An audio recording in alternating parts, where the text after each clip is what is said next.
Bonjour Internet, moi c'est John. Moi c'est Yannick. Puis moi c'est James. Et on est là aujourd'hui pour vous parler de nos top 100 respectifs jeux de société de tous les temps, version 2017. C'est un petit peu, ça prendrait un titre, avec les initiales de tout ça, ça serait vraiment facile à prononcer. Fait qu'aujourd'hui on parle, c'est notre quatrième vidéo, on parle des jeux 70 à 61 sur chacun de nos listes. James est en train de refaire sa liste comme au début de chaque vidéo. Et pour créer un petit peu d'interaction puis de chicane entre nous. C'est parce qu'on l'a vu, sa liste. C'est pas assez subtil. Donc, vous autres, vous avez fait ça comment, un top 100? C'est la première fois que vous faisiez le vôtre? Moi, c'est la première fois que je faisais un top 100. Tu m'avais déjà demandé de faire un top 30.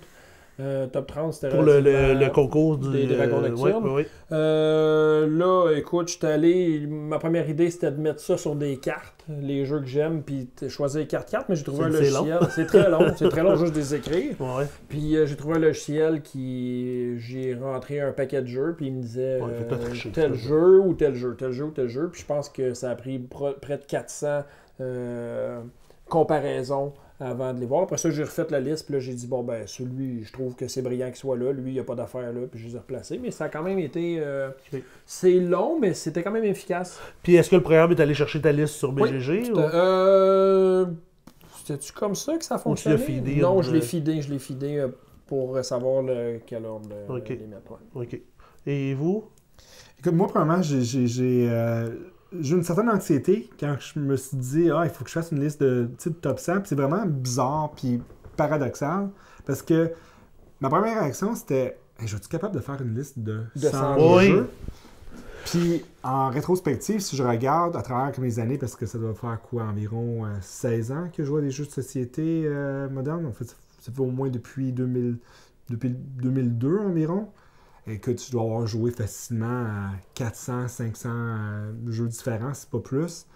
En fait, le réel défi, ça n'a pas été d'identifier des jeux. Le réel défi, pour moi, ça a été comment que je fais pour comparer un jeu heavy, comme un jeu comme un Terra Mystica que quelqu'un pourrait connaître, avec un filler comme Linko ou Piece of Cake. Puis ça veut dire quoi être meilleur? Ouais, c'est ça. Donc, moi, ce que j'ai fait, finalement, n'étant pas capable de faire une liste de 100 jeux, j'ai organisé mes jeux par catégorie. Donc, heavy, medium, heavy, moyen, léger, party, filler, jeu à deux, etc. Puis, je les ai classés par catégorie. Puis après ça, ce que je faisais, c'est que je descendais. Moi, j'aime les jeux plus élevés, donc j'ai commencé dans les plus élevés. Puis quand à un moment donné, je me suis rendu compte dans la liste, je commence à décrocher un peu. J'étais à ma prochaine catégorie que j'aime bien, puis je suis descendu. Donc j'ai fait une liste de 100 comme ça, puis après ça, j'ai comme rebrassé. J'aurais peut-être moins de difficulté, parce que moi, c'est vraiment, je me disais, si quelqu'un me dit on joue-tu à ce jeu-là, je fais oui, ou ouais, ou bof. Ouais. Moi, c'était vraiment comme ça que je l'ai fait. Moi, je suis allé sur le critère de... Mettons, là, je pense à ce jeu-là, la game qui me vient en tête de la dernière fois que j'ai joué, la fois la plus haute que j'ai joué, à quel point... Elle t'avait apporté quelque chose, oui, puis à quel point je trippe encore sur ce game-là, tu sais, que certains jeux, ça fait 2 ans, j'ai pas joué, puis... ouais. C'est une bonne façon. Puis, comme tout le monde, j'imagine que vous avez tous changé toutes les positions encore hier. À chaque fois qu'on a joué un jeu dernièrement, je me suis posé la question, ça change tout le temps. Ouais. Puis je regarderai par rapport à mon top 30 que je t'ai donné, ça fait pas si longtemps, puis déjà, il y a des changements.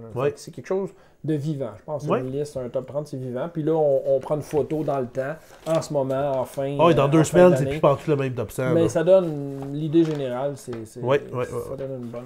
Cool! Ouais. Fait qu'on se lance-tu là-dedans, numéro 70? Je pars.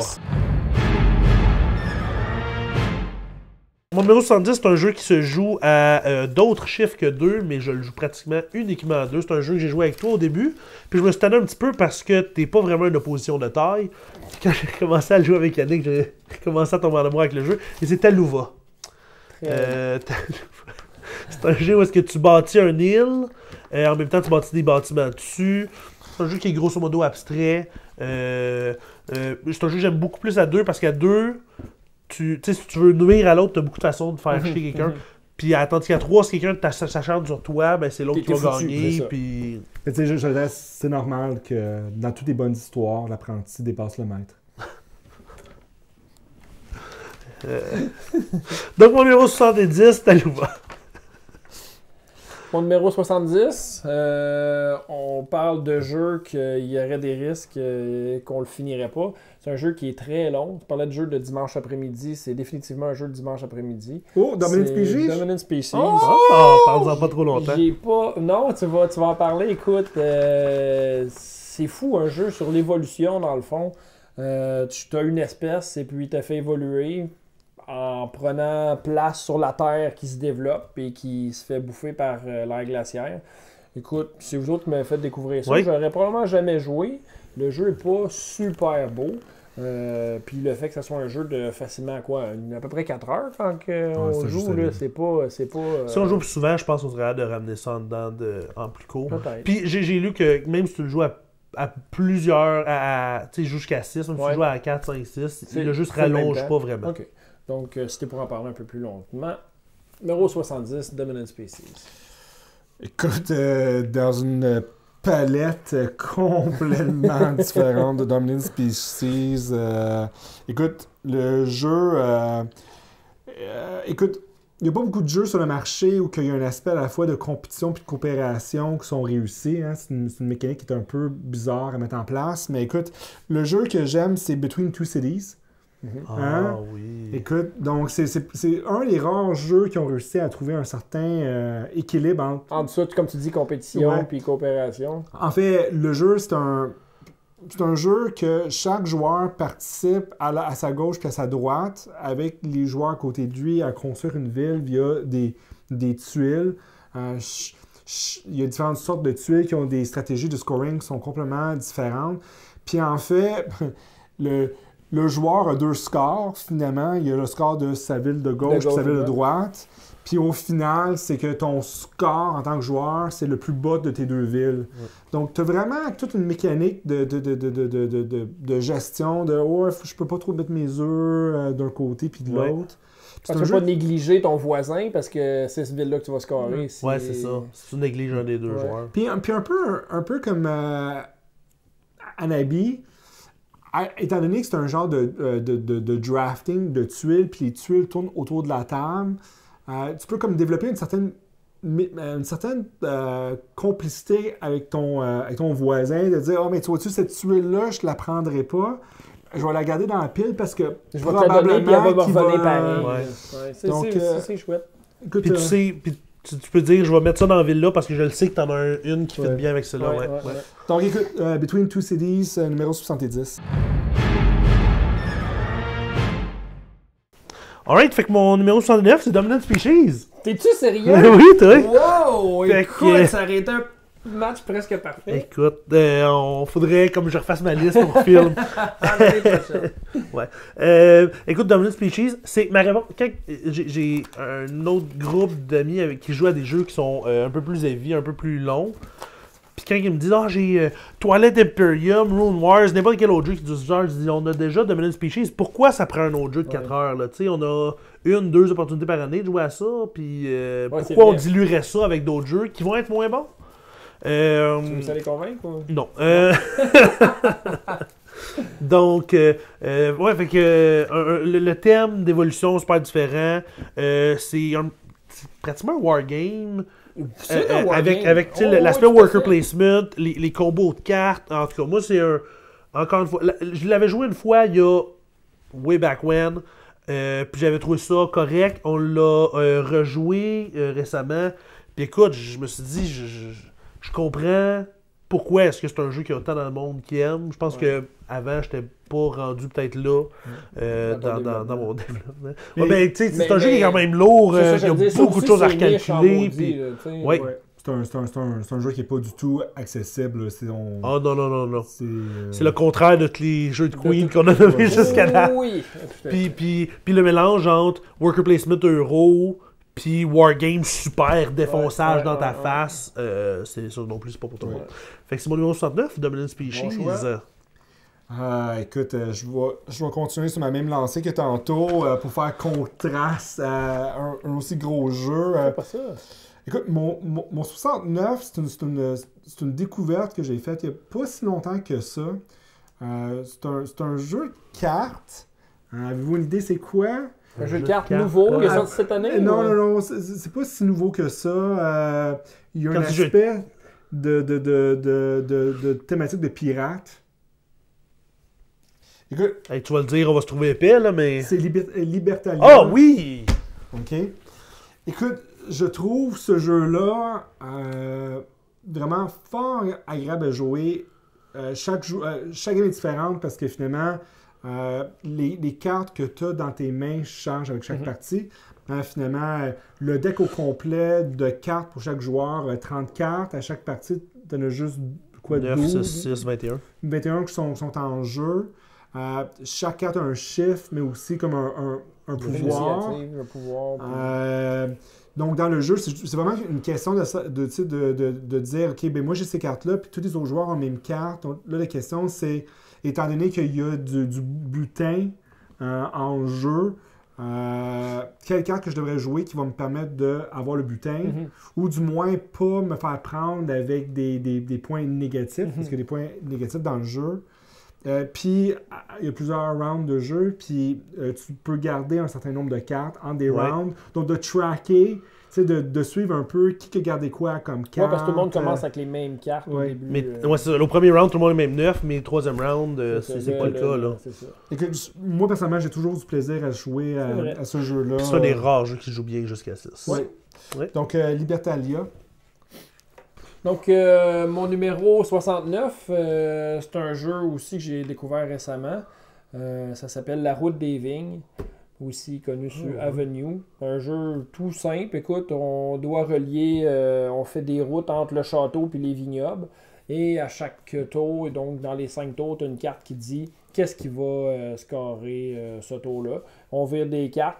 Ça dit tourner comme ça dit tourner comme ça, puis sur son petit papier, ben, tu essaies de relier tes trucs. Tu peux les mettre où tu veux, tu n'es pas obligé de les mettre à la queue leu. Par contre, tu dois scorer en les reliant. Et ce qui est très comique, c'est que tu dois toujours faire mieux. Donc au premier tour, si tu fais un coup écœurant, ben, le deuxième tour, tu devras faire encore mieux, puis encore mieux. Fait qu'il faut vraiment que tu y ailles mollo, essayer de placer tes trucs, y aller calmement pour qu'en fin de partie, c'est ça, penser vraiment à long terme. Facile à expliquer, facile à jouer, c'est quand même très accessible. Donc, c'est apparemment 25 positions meilleures que Nippon. Numéro 69, La Route des Vignes. Ben écoute, mon jeu numéro 68, c'est mon jeu de prédilection quand j'ai goût de jouer à un jeu plus horreur. Arkham? Non, il est pas sur mon top 100. Ouais, c'est ça, je sais pas, tu t'en vas où, Edouard? Les jeux d'horreur, écoute, on joue pas gros de jeux d'horreur. Non, jamais. Écoute. L'auberge sanglante? Oui, l'auberge Pour sanglante. vrai, écoute, c'est horreur étirée. Oh my god, l'auberge sanglante! C'est horrible, mais c'est pas horreur. Ben écoute, tu tues des gens, puis après ça, tu les enterres pour faire des points. C'est merveilleux, là. Écoute. Écoute, c'est un jeu que je sais pas pourquoi, j'ai toujours un plaisir à jouer. C'est pas un jeu qui est long. Oh man. Non, c'est pas un jeu qui est long. Horreur. Ah, pour vrai? Ben écoute, remarque que j'ai joué à ça récemment à Job. Et que c'est pas Bread and Breakfast là, comme jeu. Non. J'ai joué à ça à Job, puis il y a une fille qui après 2 rounds, elle a dit oh non, c'est beau les gars, vous pouvez faire des ça. Elle s'est levée, puis partie, elle aimait vraiment pas ça le thème. Mais écoute, c'est le côté tuer ou enterrer qui l'écœurait. Je pense que c'est le côté profiter de ça, avoir ça comme business. Écoute, juste pour être clair, le jeu, donc c'est un jeu dans lequel. C'est un jeu de cartes, hein, principalement, où que tu as 4 sortes de cartes. Tu as des cartes qui permettent de tuer des gens, des cartes qui permettent d'enterrer des gens, des cartes qui permettent de bâtir des bâtiments. De bâtir des bâtiments. Puis d'engager des policiers qui se foutent. Puis là, c'est vraiment. C'est vraiment un style de jeu où que les cartes. Ça prend il faut que tu défausses X quantité de cartes pour pouvoir acheter une carte. Donc, tu es toujours pris dans la dans le dilemme de est-ce que je garde cette carte-là parce que je veux pouvoir l'utiliser pour ça a sa valeur, finalement, son effet, ou est-ce que je l'utilise comme... Juste pour enterrer parce que t'es mal pris, puis le policier. Puis en plus de ça, puis dans ces cartes-là, finalement, il y a des cartes que tu veux utiliser pour enterrer, pour faire des points. Donc là, tu es comme pris entre 3 choix. Écoute, numéro 68, l'Auberge Sanglante ou Bloody Inn en anglais. Ouais. Alright. Mon numéro 68 à moi, c'est un autre drop majeur. C'était mon numéro 12 l'année passée. Ouf. Et c'est Elysium. Elysium, c'est un autre jeu de cartes où est-ce qu'on bâtit un tableau. T'as une espèce de double engine building où est-ce que tu achètes des cartes que tu vas mettre devant toi pour avoir des effets, soit permanents ou des effets instantanés. Puis après ça, ces cartes-là, il va falloir que tu les mettes en dessous où est-ce qu'ils perdent leur effet et que tu fais soit des séries ou des paires, des pareils. Donc, tu essaies de prendre des cartes qui fit bien et dans tes effets et pour ton scoring. De gérer ça, c'est quelque chose que je trouve super cool. Il y a un terme de légende grecque qui est un peu pasted on, mais ça me dérange plus ou moins. Je sais que tout c'est un jeu de cartes, fait que ça... Ouais, écoute, moi, les jeux de cartes, c'est vraiment plus quand c'est des... cool. Ouais, cool, quand c'est des jeux de levée que j'aime bien. Moi, quand je suis rendu à un game de 1h30 avec des cartes, j'avais aimé ça. Tu vois, j'avais beaucoup aimé ça quand tu m'as fait jouer, mais je m'ennuie pas. Ça comme... Ben, c'est un peu pour ça qu'il a droppé, puis j'ai plus vraiment de monde avec qui jouer, parce que là, toi, t'aimes pas ça, ta blonde n'aime pas ça. Moi, je jouerais. Puis à deux, c'est ordinaire, fait que...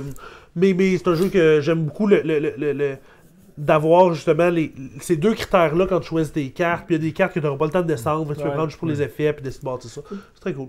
Moi, la mécanique que j'aimais de ce jeu-là, qui faisait en sorte que j'étais toujours ouvert à le jouer, c'est que tu as 4 couleurs de cartes, puis en tant que joueur, ou en tout cas du moins, tu as les piliers. Ouais, c'est ça, tu as comme 4 couleurs possibles qui peuvent être associées à chaque carte, puis il faut que tu dépenses le pilier de la couleur. Donc, tu peux un peu regarder ce que les autres joueurs ont comme pilier, regarder les cartes qui sont disponibles. Ouais, tu sais que si t'es le seul qui reste un bleu, tout ce qui est bleu, t'as le dip dessus. Ouais. Donc, ça, j'ai toujours trouvé ça intéressant, mais c'est un peu le restant du building d'engine que je suis moins là. Ouais, ben écoute, mais c'est quand même mon numéro 68, Elysium. Ben, mon numéro 68, il a été nommé déjà. C'est un jeu de dés. Un jeu de dés d'un Québécois. Blueprint? Blueprint, ouais. Malheureusement, c'est un Ontarien. C'est pas un Ontarien, pour vrai? Oh, ben dommage. Mais c'est un Canadien. C'est correct. Il y a d'autres qualités, sûrement. Donc, le seul, on en a parlé, le seul reproche que j'ai, c'est que moi j'ai des grandes mains, puis ma main rentre pas dans la poche de petits dés. Une chance que quelqu'un t'a fait imprimer un sac en Chine. C'est cela, mon ami Jonathan, merci. T'as fait imprimer des poches pour que ma main puisse rentrer dedans. Donc, ça règle le cas, mais ça reste que c'est qu'en 68e position. Donc, Blueprints. Donc, on est rendu au numéro 67. Probablement quand j'ai choisi mes jeux, j'étais dans la section jeux de dés. Donc, un autre jeu de dés qui suit. Un jeu de dés récent que j'aime beaucoup. Ça s'appelle La Granja de Dice Game. Curieusement, No Siesta. Ouais, j'ai jamais joué à la Granja normale. Ces deux cocos-là, ils veulent pas jouer avec moi. Fait que j'ai pas joué, mais le principe de ce jeu-là, c'est comme tout ce qui est jeu de dés, genre à la Yum ou à la Yahtzee. On vire des dés, mais plus subtil. Donc, ce qui fait la différence avec un autre jeu, c'est que dans les dés qu'on a roulés, la personne, j'en choisis un, l'autre personne en choisit un, j'en choisis un, l'autre personne en choisit un. Si on joue à deux, par exemple, et le troisième dé, on va pouvoir les mettre les deux. Et on ne peut pas écrire directement. Tu dois avoir des jetons pour représenter ces dés-là sur la track chez toi. Donc, il y a des dés qui donnent 2 ressources, mais si tu n'as que 3 jetons puis tu as 4 ressources disponibles, ben, tu ne pourras pas tout écrire. Tu devras choisir. Et tu remplis soit tes champs dans le bas, tes livraisons en charrette, tes grandes livraisons de 3 ressources en même temps. Et c'est un peu point de salade rendu là. Un peu, oui. Puis, tu peux te dépêcher, dépendamment. Le hasard, moi j'adore les jeux de hasard, mais je comprends que James n'aime pas ça parce que des fois les games sont vraiment longues. C'est les chapeaux, quand on roule de chapeaux, c'est ce qui fait avancer la track. Donc j'ai joué des parties que, écoute, en 10-15 minutes c'était fini, d'autres parties que curieusement les après chapeaux sortaient pas. Fait que tu as le temps de remplir tous les deux toute ta carte. Fait qu'on a à peu près le même score en fin de partie. Rendu là, c'est bien plate. Dans ces cas-là, c'est un peu plate. Donc, T'as-tu déjà relu les règles à être sûr qu'on joue comme il faut avant d'en parler sur Internet demain? Oui, tout à fait. Puis C'est juste comme ça. Je sais pas pourquoi, les dés doivent être mal balancés parce que les chapeaux, ils sortent pas. Ah oui, ça doit être ça. Donc, mon numéro 67, La Granja No Siesta. Donc, le numéro 67, c'est un jeu de... où les différents joueurs sont dans une dynamique de investir dans les compagnies. OK? Puis en fait, je pense que c'est un des premiers jeux de ce style-là qu'on discute. Ponzi. Où que, en fait, il n'y a pas personne qui détient les compagnies, mais que les gens détiennent des actions. Toutes les 1800? OK.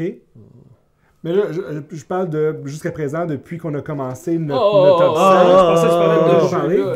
Dans le temps. Puis, écoute, étant donné qu'on est au Québec, avec toutes les histoires de bombardiers, ben écoute, ça... Ah, Airlines Europe? Oui! Bon. Et ça, c'est un lien boiteux, là. Donc, ouais, Airlines Europe, c'est un des jeux que je trouve comme un genre de jeu d'entrée pour ceux qui veulent s'initier à la détention d'actions. Ben, c'est vrai. Oui. Puis que c'est pas nécessairement mon jeu préféré de ce genre-là. Oh, spoiler! Mais c'est quand même... J'apprécie ce style de jeu-là. Donc, c'est un jeu qui est bien positionné pour moi à 67. Quand les gens veulent jouer, je suis toujours ouvert, malgré le fait qu'il y a d'autres jeux de ce style-là. On va voir. Donc, Airline Europe 67. Jeu de gestion d'actions de compagnie puis d'investissement. Alright. Mon 67, c'est un jeu qui a fait un retour sur la liste après une absence d'1 an. Okay. C'était mon numéro 10 en 2014. 56 l'année d'après, pas sa liste l'année suivante, et il est revenu à 67. Et c'est Star Realms. Et j'inclus là-dedans aussi la version Fantastic Hero Realms. Ils ont fait une version Cthulhu que j'ai jamais joué. Mais Star Realms, c'est un jeu de deck building où est-ce qu'il se joue seulement à 2. Ben, tu peux jouer à plus que ça, mais il faut que tu inventes des règles, en tout cas. Puis, le concept qui est cool, c'est que chaque carte a une faction, c'est donc des vaisseaux spatials qui s'attaquent. Tu as 4 races d'extraterrestres. Et quand tu joues des cartes de la même faction, ils ont des effets supplémentaires qui s'activent. Donc, ça te pousse à faire un deck qui est thématiquement tous de la même race. Puis t'essaies d'attaquer l'autre, de ramener la vie de l'autre à 0, qui finalement revient à la même chose que dire le premier à 50 points. Là. C'est juste que les points vont dans l'autre sens. Donc c'est comme Ascensions, mais pour gamer, une coche de plus. Ouais, mais c'est plus dans ta face que Ascension, où est-ce que tu te bats comme dans le milieu. C'est un jeu qui est revenu parce que j'ai rejoué récemment. Puis j'ai rejoué avec les extensions. Puis avant, c'est un jeu qui, bien vite, tu as fait le tour. Mais avec les extensions, ils rajoutent des ships qui ont 2 factions, des missions, tout ça. Donc le jeu est comme revenu. Sauf que c'est plate parce que c'est un petit jeu de 10 minutes qui, avec les extensions, coûte 75$. Mais c'est sûr. En tout cas, ce qu'il faut. C'est ça. Donc, c'est mon numéro 67, Star Realms. Mon numéro 66, encore un doublon, on l'a nommé. C'est un jeu qui joue à plusieurs, on l'a dit. Et c'est James qui l'a nommé. C'est Between Two Cities. Oh. C'est un jeu, écoute, on en a bien parlé tantôt. Je sais pas qu'est-ce qu'on pourrait rajouter plus. Écoute, étant un jeu semi-coopératif, ben pas semi-coopératif, parce semi-compétitif, disons, là. Ouais. Mais puis s'il joue jusqu'à 7, c'est super. Ça peut quasiment devenir un jeu de party, puis il est assez simple pour être joué avec toute la famille. Donc, c'est très cool. Ça se peut qu'on en reparle. C'est mon numéro 66, Between Two Cities. Donc, mon numéro 66, c'est une répétition d'un jeu que James vient de parler, et c'est Ticket to Ride, Les Aventuriers du Rail. C'est un des premiers jeux que je parle qui est sur ma liste depuis les 5 ans. Il a toujours été là. Il a toujours été là. Là, il drop considérablement. Il était numéro 26 l'année passée. Donc, descendu à 66. C'est un jeu que je joue presque plus en famille parce qu'il est un petit peu trop casse-tête pour jouer en famille. C'est un jeu que... drôle ta famille! Mais c'est un jeu que quand tu joues en famille, tu t'assis pour jouer à ça. Ça dure quand même 40 minutes, 1 heure. Tandis qu'en famille, souvent, on joue plus à des petits jeux rapides. Puis on va. C'est sûr que si tu comptes pas ça à la tabarouette, t'es fait. Ouais, non, c'est ça. Donc, c'est plus un vrai jeu. Là. C'est un jeu de stratégie et tout ça. Comme James disait, il y a des cartes qui sont que j'aime beaucoup plus que d'autres. Il y a des cartes que je sais que je ne rejouerai plus. On a joué à l'Afrique récemment, puis ça me fait pas. James parlait de celle d'Angleterre. Celle de l'Asie, c'est très cool aussi de jouer en équipe. Moi, préféré, c'est celle avec les actions, que tu as un aspect de majorité. Pennsylvanie. Puis celle avec les ponts, parce que quand tu bâtis un port, puis quelqu'un est bâti après, il faut qu'il te paye. Netherlands, ok. Puis là, ils en sortent une avec une de France Far West. Le Far West a l'air vraiment drôle, où est-ce que tu peux aller voler les points des autres. En tout cas, moi, je trouve que c'est un très bon jeu qui s'est rendu, je pense, un classique de façon indéniable. En tout cas, de point de vue game design, on peut dire qu'ils ont vraiment pogné le jackpot, puis ils ont réussi à... Puis je trouve ça fascinant que quand même, c'est super lean, mais avec chaque version, ils peuvent rajouter une petite twist. Puis ça reste toujours Ticket to Ride, mais une game de Ticket to Ride Europe file pas comme Ticket to Ride Inde. C'est juste plate parce que c'est extrêmement dispendieux. T'sais. Si tu veux tout savoir. Dispendieux, si tu veux tout avoir les extensions. Ben, juste le jeu de base est rendu comme 80$. Mais les extensions en tant que telles sont quand même beaucoup moins. Ouais, mais tu sais, quand tu payes 40$ pour. Donc, mon numéro 66 Ticket to Ride, les Aventuriers du Rail. Écoute, moi, mon numéro 66, c'est que tu viens de changer, là ou... Non. Écoute, mon numéro 66 fait partie de mon trio classique. Donc, je n'ai pas encore nommé le dernier de ce trio-là. Donc, quand je parle de mon trio, c'est les jeux qui ont vraiment meublé mon temps pendant plusieurs années quand j'ai commencé à jouer à des jeux. C'est un autre jeu de un certain volet d'enchères, puis c'est un jeu de placement de tuiles où que c'est possible de compter les tuiles qui sont disponibles. Pas Carcassonne. Non, c'est ça va avec ça, Alhambra. Yeah!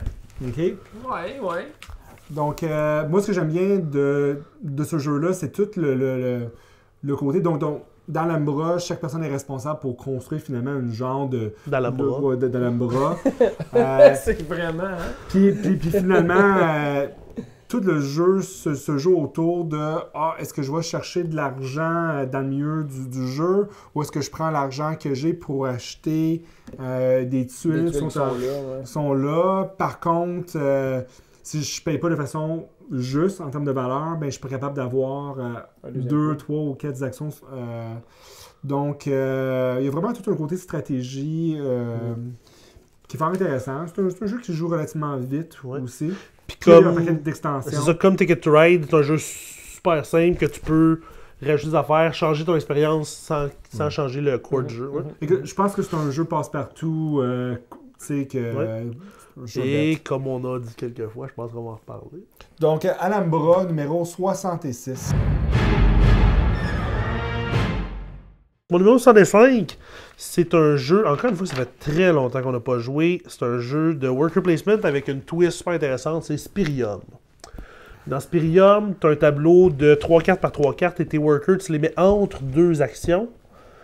Et une fois que tu as placé tous tes workers, entre guillemets, tu changes de phase et tu te mets à enlever tes workers. Et le soit tu vas choisir une carte dans laquelle tu es adjacente. Toi, tu prends 1$ par worker adjacent à cette carte-là, ou tu payes ce montant-là pour activer la carte. Tu peux aussi, tu bâtis un engine dans lequel tu places d'autres workers. Fait que le timing de quand est-ce que tu changes de phase parce que tu veux attendre qu'il y ait assez de cartes pour prendre l'argent pour que ça vaille la peine, ou tu veux le faire vite pour être sûr de prendre une action avant que ça coûte trop cher, ou avec quelqu'un d'autre à vol. Ouais, c'est chouette. J'ai oublié le jeu, là. Écoute, je sais pas pourquoi il joue jamais. Au final, je pense que la raison, c'est que tu l'as pas. Je pense jamais à l'amener. Oui. Tu l'as? Puis ça aussi, c'est un autre jeu qui, pour la quantité de jeux qu'il y a dedans, je pense que c'est un jeu à 25$. C'est vraiment puis pour, je sais pas si vous le saviez, c'est le designer de Kaelus qui a fait ça. Je pense que c'est son seul autre jeu qu'on connaît. Ouais. Donc c'est mon numéro 65, Spirium. Bon choix. Mon numéro 65, on l'a déjà nommé. C'est un jeu avec des dés. Mais t'as dit tantôt que c'était ton seul. Mais les deux sont vraiment. Les deux sont pas utilisés pour pouvoir faire des actions. Pas ton Blink Dice aussi? Non, écoute, c'est Sagrada. OK. OK, donc... C'est un jeu de dés. Tricheur. Donc, on en a déjà parlé, donc j'en dirai pas davantage. Donc, mon numéro 65. Puis ça aussi, je pense qu'on va en parler. Outre le fait que... Ouais, on va parler plus loin, par exemple. Mais, Ah oui, tant que ça. On sait pas. mais outre peut-être dire que les couleurs de ce jeu-là, c'est vraiment un jeu que les Oui, couleurs puis sont vives, puis c'est super thématique parce que tu fais un vitrail, t'as des dés transparents qui font à la fin quelque chose de super Ben, beau. thématique. Là, la lumière frappe ça, puis là, tu... Ben, en fait, pour ceux qui ont eu l'opportunité de visiter de la Sagrada Familia, il y a qui se vantent. Ben écoute, tu vois vraiment que le jeu est basé sur ça. Là. Ça tombe bien que ça s'appelle de même. Ah, yeah. Donc, numéro 65, Sagrada. Moi, mon numéro 65, moi aussi, c'est un jeu de dés. Pas aussi élégant que son jeu de dés à lui. C'est un jeu... Les dés sont beaucoup plus petits. Ça s'appelle le Relic Echo. C'est pas un jeu qui a bien pogné. C'est un jeu de placement. C'est un jeu de placement d'ouvriers avec les dés. Mais tout est petit. C'est une petite boîte, des petits dés de rien du tout. Les cubes sont minuscules. Mais c'est le fun. Dans le fond, ce qu'on fait, on va optimiser, on doit aller au musée porter des reliques. Donc le jeu s'appelle Relic Echo. Et les cubes servent à tout. Ils servent comme ressources pour... ça sert de papier, mais ça sert aussi de trésor, dépendamment où tu les mets sur tes cartes. Et l'idée, soit que tu vas les vendre à un vendeur, ou soit que tu vas les porter au musée, puis à la fin, c'est un jeu de majorité. Donc, quelqu'un qui aurait fourni 3 cubes sur une des cartes, ben, il y a le spot numéro 3, donc qui vaut plus que les spots qui sont plus difficiles à avoir, à faire dépasser dans le fond. Puis celui qui a le plus de cubes à la fin, ben, remporte cette carte-là. Malheureusement, il n'y a pas assez de components dedans. Faut les upgrader. Il faut acheter plus de cubes. Sinon, t'es là, tu joues avec des bouts de scène puis des bouts de papier. Donc, c'est un peu moche pour ça, mais ces cubes-là, c'est pas dispendieux. Donc, c'est facile. Je me rappelle qu'on avait joué ensemble, mais comme pour Starfish, j'ai l'impression que j'ai complètement oublié. Je serais pas capable de dire quoi que ce soit qui se passe dans le jeu-là. Comme c'est une petite boîte, c'est pratique encore là en croisière ou en voyage où ça s'apporte facilement. Puis ça apporte une bonne expérience. C'est un jeu quasiment d'1 heure pour un jeu aussi petit. Non, c'est bien intéressant. C'est pas fait pour grand-papa, grand-maman, mais quand même relativement accessible. 65, Relic Echo. Mon 64, Yannick l'a déjà nommé, c'est aussi un jeu de dés, c'est Fuse. Oui. C'est, comme on disait, un jeu co-op, timé, c'est un peu géré.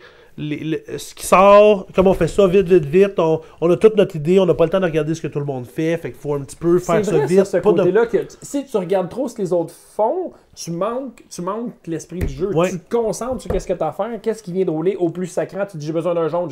Personne. Tant pis pour vous autres. Vous n'avez pas parlé assez vite. Exactement. Puis des fois, tu te dis j'ai besoin absolument d'un jaune blanc, d'un jaune. Peu importe ce que tu dis, je m'en fous. Je m'en fous, je le prends, puis c'est à moi. Faut que tu me trosses que si je te laisse pas parler, c'est parce que j'en ai besoin. Écoute, moi je trouve que ça amène des. Faut que tu saches gérer le stress de la situation. Mais moi, j'ai pas joué avec beaucoup de monde qui ont pas trippé sur ce jeu-là. C'est un winner tout le temps. Puis c'est le fun à 2, à 3, à 4. Ça scale super bien. Mon numéro 64, c'est Fuse. C'est bon. J'irai avec mon numéro 64. Vous allez sûrement me frapper parce que je l'ai pas mis si haut que ça. C'est Pandémie. Pandémie, un vieux classique. Il est pas plus haut que ça dans ma liste parce que j'ai pas eu la chance de jouer si souvent que ça. Parce que tu n'as pas joué à Pandémie Legacy encore. Parce que j'ai pas joué à Pandémie Legacy. Ça va le faire monter.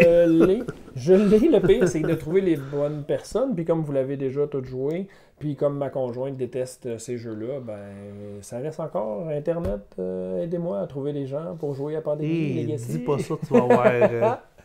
Donc, Suzanne de Russie va le faire en échange d'une carte verte. J'en dirai pas plus parce que je suis sûr que ces cocos vont en parler un peu plus loin. Donc, numéro 64, Pandémie. 64, un jeu que j'ai découvert cette année que je trouve correct, que j'aime jouer, mais que je suis pas mal certain qu'ils vont se retrouver beaucoup plus haut sur la liste. Donc, c'est que peut-être c'est le plus proche dans ma liste qu'est-ce que Nippon est pour Yannick.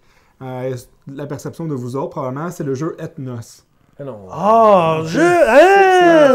Écoute, ça mérite pas de se faire frapper, mais je suis surpris. Ça mérite des explications. Oui. Écoute, encore une fois, vous l'avez dit tantôt, je suis pas vraiment je suis pas un gars de cartes tant que ça.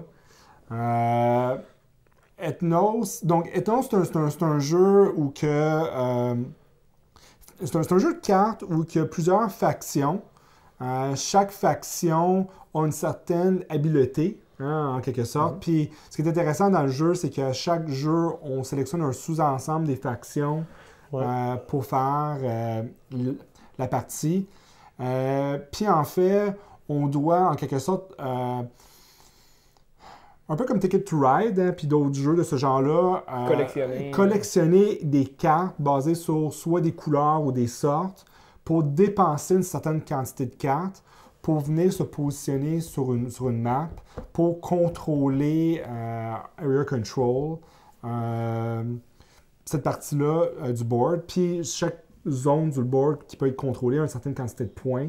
Puis la valeur des points change à mesure que la partie avance. Donc, je trouve que le jeu a beaucoup d'éléments qui sont intéressants, mais moi, personnellement, jouer à un jeu où, encore une fois, je collectionne des cartes, que je dépense des cartes, c'est pas... j'aime... En fait, on frappe le mur avec moi du côté hasard dans le jeu, ou que j'aime mieux rentrer dans des jeux plus stratégiques. Mais tu l'as quand même mis plus haut que Ticket to Ride.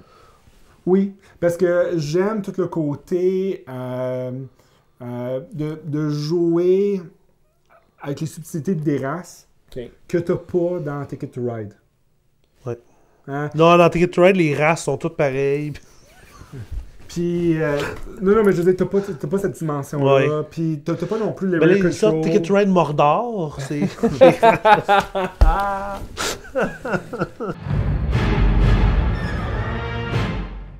Ben écoute, ça a l'air que je pensais faire plus de punch, mais tu m'as brûlé mon punch. J'ai mis Pandémie. Ah! Ben finalement, c'est pas si loin que ça. Ouais, c'est ça. Je pensais que Jonathan réagirait beaucoup plus que Toi ça. non plus, t'as pas joué à Pandémie Legacy encore. Écoute, ça me surprend. T'as pas joué non plus?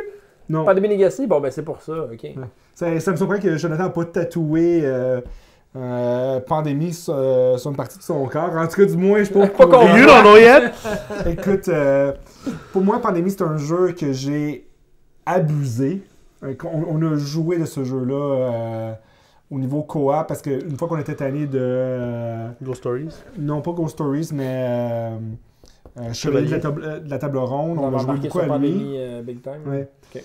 C'est juste que je trouve le jeu Pandémie un petit peu trop chaotique par moment, puis je le trouve extrêmement tough, cruel.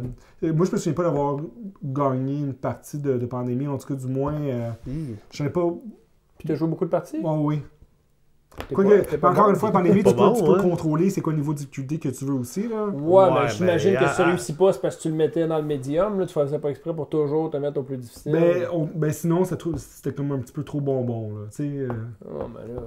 Je pense que faire des choses. C'est ça, je me rappelle pas l'avoir gagné au niveau où est-ce que je l'ai pas gagné, mais... Ça, c'était ton numéro? 63. Fait. Mon numéro 63, James l'a déjà nommé, c'est un autre jeu de party. C'est Spyfall, ou en français, l'agent trouble. C'est, donc, comme James disait, d'essayer de trouver l'espion essaie de trouver on est où. C'est un jeu, comme je disais au début de la vidéo, quand j'ai fait ma liste, je pensais à mes meilleures expériences de chaque jeu. Et mes meilleures expériences de Spyfall sont vraiment cool. Le problème, c'est qu'une game de Spyfall, ça dure 8 minutes. Je sais pas pourquoi je me débarrasse de ma feuille. Une game de Spyfall, ça dure 8 minutes. Normalement, t'es supposé le timer. On le fait pas toujours, mais... Puis tu t'en joues plusieurs affilés. Sur, mettons, 3-4 games de Spyfall, tu vas en avoir 2 corrects, une qui chie un peu, puis une que quelqu'un bonne s'est à trompé, plus. ou quelqu'un a fait un gros ou quelqu'un gèle, ou... puis... fait mais quand tu penses au moment comme... Qu'est-ce que tu as dit l'autre fois? James est bon pour faire des indices à double sens, que si tu le sais pas, t'as l'air épais. On était dans une bibliothèque, puis tu te dis qu'est-ce qu'on livre ici, puis là, moi, l'épais, de la pizza, ou je me rappelle que j'ai dit, puis là, écoute. Tu sais, quand tu vois tout le monde. Non, pour le jeu, hein. Quand tu vois tout le monde de l'attaque, ils font je suis dans le T'es foutu, tu l'as vu, Puis à l'autre extrême, mais t'as des moments où est-ce que...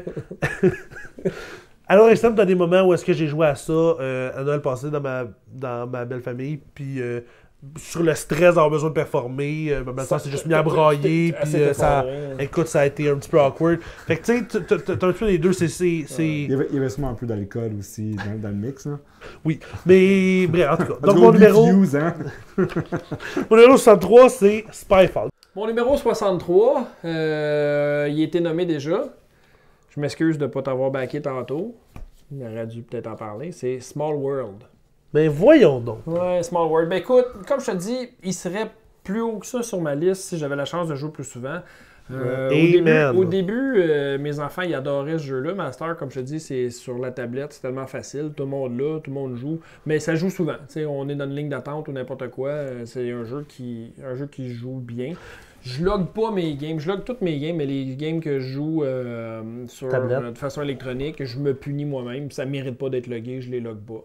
Moi, si tu te punis toi-même. Si je veux loguer des games, j'ai juste à prendre ma boîte en carton puis jouer. J'ai pas aucune extension de ce jeu-là. Sa tablette? Sa tablette, j'en ai, mais en carton, j'en ai pas. Puis ça me dérange pas. Je les achèterai pas. Il y en a une couple qui rajoute une couple des races qui rajoutent des twists intéressantes. Tu sais, dans le jeu de base, c'est tout des races, c'est +1 dans ce temps-là. Raisonnable, bien balancé, bien poli.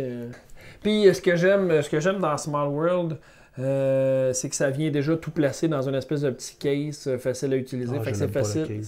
T'as pas le case? Non, mais j'ai plus le jeu, mais je l'aimais pas, moi, le case. Moi, je l'aime. Écoute, c'est facile. T'essaies de rentrer ça là-dedans, c'est trop petit, t'es sans... non, moi, j'ai mis ça tout dans des ziplocs. Ça se place bien. Puis, non, j'aime ça. J'aime beaucoup ce jeu-là. Donc, position 63, Small World. All right. Position 62? Yes. Écoute, je vais vous faire deviner encore une fois un autre jeu. Vas-y, j'aime ça. Dixie rencontre Clou. Mysterium? Oui. Moi, c'était dur. OK. Écoute, Mysterium, c'est une découverte de, pour ma part, cette année, je crois. On avait joué avant Noël l'année passée. OK. Ici. Un jeu coopératif fort intéressante où que l'ensemble des joueurs essaient de découvrir le meurtrier. Donc, on doit trouver qui, où, avec quoi. Oui. C'est vrai qu'effectivement, tu le présentes comme Clou, là, mais oui, c'est Puis il y a même une extension qui existe qui permet de parler de l'intention du meurtre même. Oui, au lieu de l'arme, oui. Mais ce qui est vraiment intéressant, c'est que c'est un jeu qui a un volet asymétrique parce qu'il y a quelqu'un qui joue le rôle du donneur d'indices. Mm-hmm.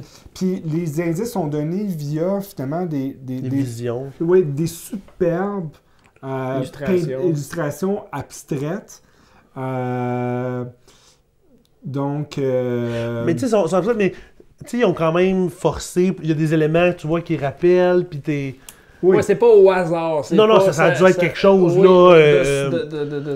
Dire, tu vas me cacher cet indice-là dans une peinture. Ouais, ça, je vais avoir 6 affaires avec des souris, puis. Cache-les comme il faut. Là, mais, oui, écoute. Écoute, dans les jeux coopératifs, c'est pas mon top. Mais c'est définitivement un des très bons jeux coopératifs. Oui. Très accessible, très répétable. Oui. Comme Magic Maze qu'on parlait tantôt, c'est comme sur la ligne entre un jeu de party puis un jeu de coop. Tout à fait. Mais faut que tu aies un bon meneur de jeu. Oui. Celui qui donne les indices. J'ai plus de plaisir quand c'est toi qui donne les indices que quand c'est toi qui donne les indices. Mais ça, il faut que tu aies un donneur d'indices qui pense comme toi ou qui est capable d'adapter. Ouais. Tu sais, James est un peu plus tout seul dans son monde imaginaire. Les indices sont moins de référents, peut-être. Ouais, c'est ça. Faut que les deux, tu vois quelque chose en commun, comme tu disais tantôt. Si la couronne, toi, tu la vois comme pointue, moi, je la vois comme rose, on s'entendra pas. Là, mais c'est ça. Oui. Fait que, répète-moi ça. Mysterium, numéro 62. Alright. Ouais, moi aussi, je suis rendu au numéro 62. Donc, c'est un jeu qui a été nommé. Je me souviens plus qui des deux l'a nommé. Je pense que c'est toi qui l'as nommé. C'est Pyramide. Oui, c'est moi. C'est toi qui l'as nommé. Écoute, j'adore le fait... ce que je préfère dans ça, c'est le côté, justement, quel carte tu vas prendre, quel ordre de tour tu vas prendre. Si tu joues dernier, tu pigeras dernier, mais tu pourras mettre 3 cartes dans tes bidules. Tandis que si tu joues premier, ben oui, tu as le premier pick. Oui, tu vas placer le premier, mais tu vas jeter ton autre carte s'il t'en restait une. Fait que c'est toute l'alternance entre joue dernier, j'ai plus de cartes. Le prochain coup, je joue premier, je vais pouvoir garder mon autre carte dans mes mains. Parce qu'on peut pas garder infini de cartes, on garde une seule carte de tour en tour. Puis tu sais combien il y a de sets de cartes là-dedans que je veux. S'il y en a un, ça me le prend à lui, je vais m'arranger pour jouer premier. Ouais. Non, bien apprécié. Numéro 62, Pyramide. Cool. Mon numéro 62, c'est un... Je pensais que tu l'aurais nommé avant, je pensais que je l'aimais plus que toi, mais là, si tu l'as pas nommé encore, c'est soit il est plus haut. Ou que je l'aime pas pantoute. Ou il est pas sur la liste. Vas-y. Toi, je sais que tu l'aimes pas parce qu'on l'avait joué à 5, c'est pas une belle façon de jouer au jeu, mais c'est Hawaii. On verra. OK. Fait qu'Hawaii, c'est un jeu où est-ce que tu prends sur un board, tu vas acheter différentes tuiles pour te faire un tableau. Les tuiles ont toutes des façons différentes d'agir, tout ça, mais ça reste quand même relativement simple. Le côté qui est intéressant, c'est que tu essaies de différentes ressources qui permettent soit de te déplacer ou d'acheter. Et puis, tu essaies de dépenser au moins un certain niveau. Et celui qui dépense le plus a un bonus de points. Et tous ceux qui dépensent en haut du cap minimum ont aussi un bonus. Donc, tu essaies soit de te rendre ou tu te dis, je serais prêt à me rendre au minimum, je ne dépenserai pas du tout, je vais garder mon argent pour pouvoir dépenser plus le tour d'après. De gérer ça, moi, je trouve ça super intéressant. Aussi de dire, ben, si je me déplace loin, ça me coûte plus de pieds, mais je suis sûr de prendre elle avant que tu m'avoles. En tout cas, moi, je trouve ça super intéressant. On y a rejoué récemment. J'ai encore... Le jeu a monté d'une couple de positions puis. Pour vrai, tu as changé ta liste? Ben, ça fait quand même un petit bout. Ça fait une couple de semaines. Il était 83 l'année passée, rendu 63. C'est 62, dis-je, Hawaii. C'est plate que c'est out of print comme jeu. Là. C'est out of print pour vrai? Oui, ils ont liquidé éventuellement, puis là, c'est rendu, bon, ben, si tu veux Hawaii, ben, tu vas payer. Parce que, puis je pense que il y a une mauvaise réputation encore une fois, de review de Tom Vassell, là, qui était assez cocasse. Fait que je pense qu'il y a beaucoup de monde qui ne sont pas de la peine de l'essayer, mais moi, c'est un jeu que je trouve vraiment cool. Moi, il m'a laissé en hiver. À 5, c'est très chaotique. Il faudrait que tu réessayes à 3. Je pense que 3, c'est son sweet spot dans tous les cas. 61, style de jeu qu'on n'a aucunement parlé jusqu'à présent. Okay. On est dans un autre style de jeu, un style de jeu univers, dans un registre complètement autre. OK. Fais-nous gasser. Écoute, cet été, j'ai eu l'opportunité d'aller dans un escape room durant mes vacances. Oui. J'ai eu malgré le fait que ça m'a coûté quand même assez cher, vivre Groupon, j'ai eu énormément de plaisir à essayer de résoudre les casse-têtes. Puis, quand j'ai su qu'il y avait des jeux comme disponibles en boîte à prix raisonnable, donc c'est sûr qu'on parle de jeux, c'est des one-shot deals, hein, tu peux pas vraiment rejouer. J'ai hâte de voir lequel t'as mis. Écoute, c'est ça. Il y en a plusieurs sur le marché, étant quelqu'un qui aime les jeux les plus élevés, j'ai probablement mis dans la collection des plus difficiles. Vas-y. Exit. OK.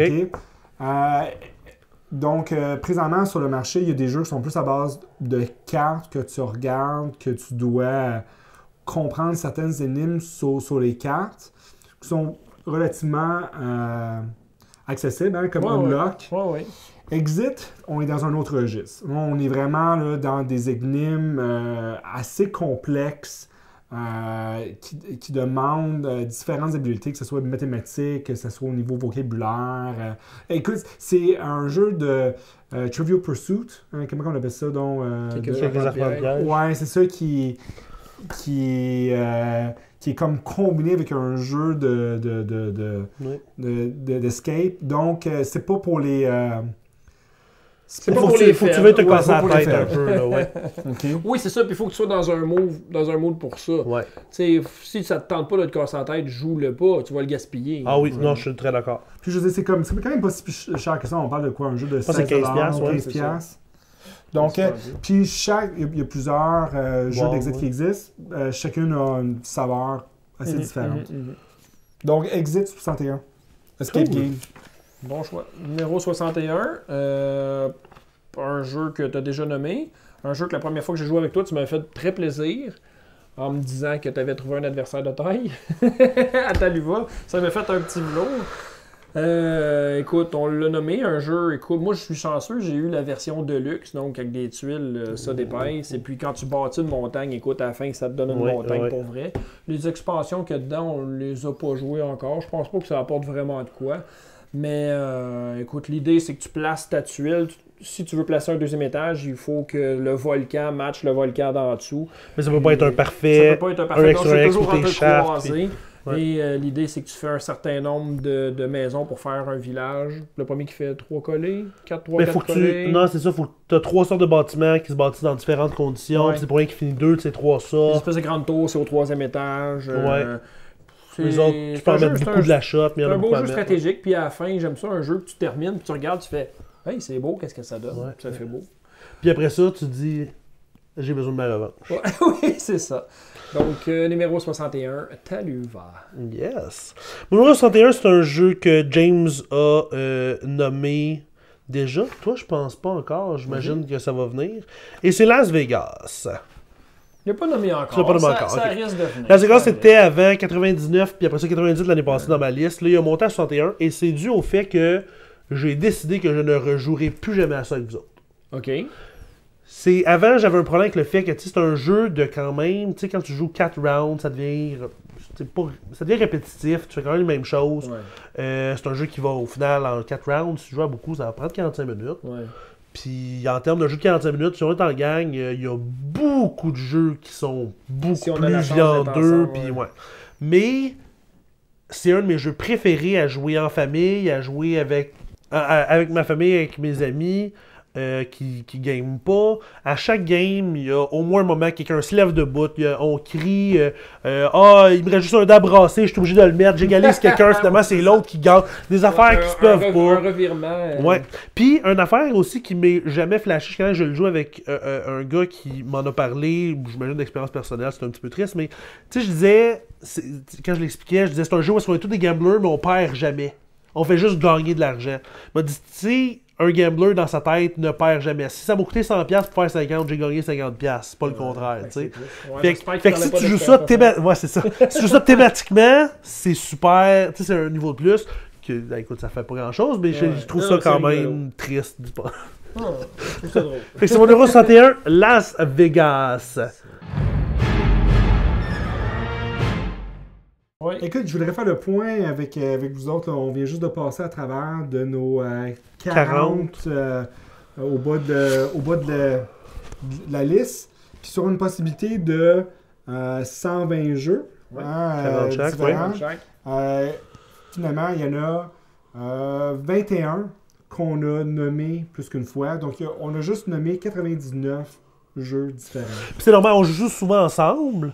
Puis il n'y a aucun jeu qu'on a tous les trois nommés encore. Fait que soit on est deux qui l'aiment un peu, puis un qui tripe dessus, ou on est deux qui l'aiment un peu, puis l'autre, mettons, a jamais joué. Ben, tu sais, ça s'en vient aussi. Moi, il y a des jeux que vous avez nommés que je vois. Ah, ouais, non, c'est ça. Je suis sûr. Moi, je cale au moins 40 qu'on a tous les trois sur nos listes. Qu'on a tous les trois? Ouais, 40 sur 100. C'est qui me donne 5$? Non?